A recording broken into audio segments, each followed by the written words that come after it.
একদল চোর কোটি কোটি টাকার ডায়মন্ড চুরি করে এই বিল্ডিং থেকে বাইক নিয়ে জাম্প করে। এত রিস্ক নিয়ে চুরি করা কোটি কোটি টাকার ডায়মন্ড কিন্তু তারা নিজের জন্য চুরি করেনি, বরং এগুলো তারা গরিব দুঃখীদের মাঝেই বিলিয়ে দিয়েছিল। দ্বিতীয় চুরিটাও তারা একদম পারফেক্টলি কমপ্লিট করেছিল। উড়ন্ত প্লেনের নাট বল্টু খুলে চোরগুলো ভেতরে ঢুকে সে প্লেন থেকে কোটি কোটি টাকা হাতিয়ে নেয়।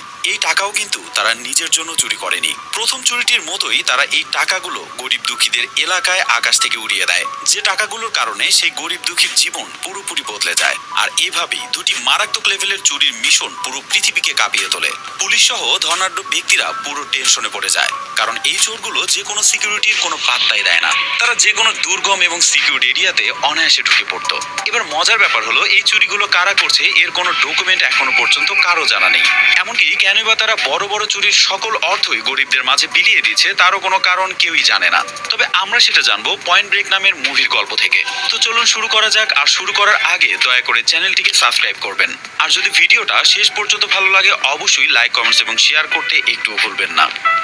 গল্পের শুরুতেই দুর্গম পাহাড়ের বুকে আমরা দুই বন্ধুকে দেখতে পারি। তারা তাদের বাইক নিয়ে এখানে স্টান্ট করতে এসেছে।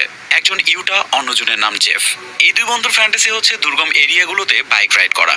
আজকে যে জায়গাতে তারা বাইক রাইড করতে এসেছে সেটা কিন্তু খুবই রিস্কি ছিল। ফিনিশিং লাইনে পৌঁছার পর তারা তাদের হেলমেট খুলে নেয়। ইউটাকে আজ কিন্তু একটু বেশি উত্তেজিত মনে হচ্ছিল। তার চিন্তা সামনে থাকা চূড়ার উপরে তারা জাম্প করবে। আর এটা যদি তারা করতে পারে তাহলে এই ভিডিওটা বেশ ভাইরাল হয়ে যাবে। পাশাপাশি বড় মাপের স্পন্সরশিপও তারা পেতে পারে। ইউটার কথা শুনে জেফ কিন্তু খুব একটা বিচলিত হয় না, তবুও তার মনে কিছুটা হলেও সংশয় ছিল, কারণ এখন যেটা তারা করতে যাচ্ছে সেটা আজও পর্যন্ত কেউ করে দেখাতে পারেনি। এখানে যদি তারা বিন্দু পরিমাণ ভুল করে বসে তাহলে অবশ্যই তাদের মৃত্যু হবে। এরপরেও তারা দুজন থেমে না থেকে তাদের রাইড শুরু করে দেয়। তারা দূর থেকে আঁকাবাঁকা পথ পার হয়ে বাইকের স্পিড বাড়িয়ে নেয়। এরপর তাদের সামনে থাকা চূড়া থেকে ইউটা প্রথমে জাম্প করে সেই ছোট্ট চূড়ার উপরে। সৌভাগ্যবশত তার কোনো প্রকার ক্ষতি হয় না। সে মিশনটাকে পুরোপুরি সাকসেসফুল করে ফেলে। এরপরের পালা হচ্ছে তারই বন্ধু জেফের। সে নিজেও তার বাইক নিয়ে বেশ ভালো জাম্প করে সোজা এসে পৌঁছায় ছোট্ট সেই চূড়ার উপরে। কিন্তু দুর্ভাগ্যবশত তার বাইকের স্পিডটা কিছুটা বেশি থাকার কারণে সে চূড়ার শেষ পর্যায়ে গিয়ে পৌঁছায়। এরপর সে কিছুটা ব্যালেন্স হারিয়ে সে চূড়ার নিচের দিকে যেতে শুরু করে। ইউটা জেফের অবস্থা দেখে অনেকটাই হতভম্ব হয়ে যায়। দ্রুত জেফকে বাঁচানোর জন্য ইউটা তার বাইকটি টেনে ধরে, কিন্তু বাইক সহ জেফের ওজন এতটাই বেশি ছিল যে সে কোনোভাবেই তাকে ধরে রাখতে পারে না। শেষ পর্যন্ত জেফ গভীর খাদে পড়ে সেখানেই মারা যায়। তাদের এই রাইডিং এ একটি হেলিকপ্টার তাদের সাথেই ছিল, কিন্তু ঘটনাটা এতই দ্রুত ঘটে যায় যে জেফকে কোনোভাবেই তারা বাঁচাতে পারে না। এরপর সিনটি শিফট হয়। প্রায় 7টি বছর পার হয়ে গেছে। ইউটাকে আমরা এফবিআই ট্রেনিং গ্রাউন্ডে দেখতে পারি। জেফ ইউটার খুবই ভালো বন্ধু ছিল। বাইক রাইডিং এ সে তার বন্ধুকে হারিয়েছে বলে তারপর থেকে সে আর বাইক রাইড করে না। দীর্ঘ 7টি বছর পর সে এফবিআই চাকরির চেষ্টা করছে, যেন নিজেকে ব্যস্ত রেখে আগের সবকিছু ভুলে থাকতে পারে সে। আমরা ইউটাকে মিস্টার হালার সাথে কথা বলতে দেখি। মিস্টার হালা নামের এই ব্যক্তিটা এফবিআই ইন্সট্রাক্টর। মিস্টার হালা ইউটাকে বলে, আমি যতদূর জানি তুমি তোমার জীবনটাকে একদম বাধা ধরা নিয়মের বাইরে এনজয় করেছো। সেই তুমি এখন চাচ্ছ এফবিআই জয়েন করতে। নিয়ম কানুনে ভরা এফবিআই ডিপার্টমেন্টে কি তুমি নিজেকে টিকে রাখতে পারবে? ইউটা বলে, আমি পারবো।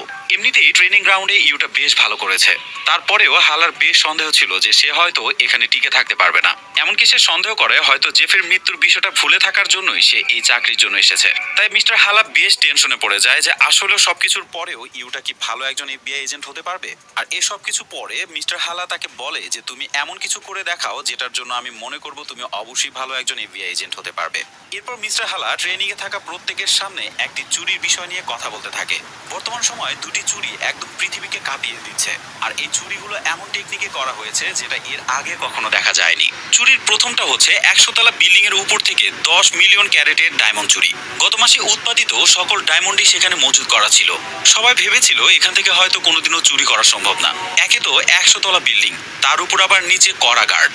কিন্তু সবাইকে ভুল প্রমাণিত করে চোরগুলো সেখানে ঠিকই উপস্থিত হয়। তাদের চুরির টেকনিকটা ছিল একদমই ব্যতিক্রম। ডায়মন্ড চুরি করার পর তারা তাদের বাইক নিয়েই এত উঁচু একটি বিল্ডিং থেকে জাম্প করে। এরপর ডায়মন্ডগুলো ইন্ডিয়ার মুম্বাইয়ের গরিব একটি বস্তিতে ফেলে দিয়ে সেখান থেকে তারা চলে যায়। দ্বিতীয় চুরিটাও কিন্তু একদম কয়েকদিনের ভিতরে ঘটে। একটি কার্গো বিমানে কোটি কোটি টাকা নিয়ে যাওয়া হচ্ছিল। চোরগুলো উড়ন্ত সেই প্লেনটাকেও কোনোভাবে ছাড়েনি। তারা সেই প্লেনের ভিতরে ঢুকে যায়। সেই প্লেনে ছিল কন্টেনারের সমান এক একটি টাকার সারি। এরপর চোরগুলো বিমানের পেছনের শাটার খুলে সব টাকা নিয়ে সেখান থেকে পালিয়ে যায়।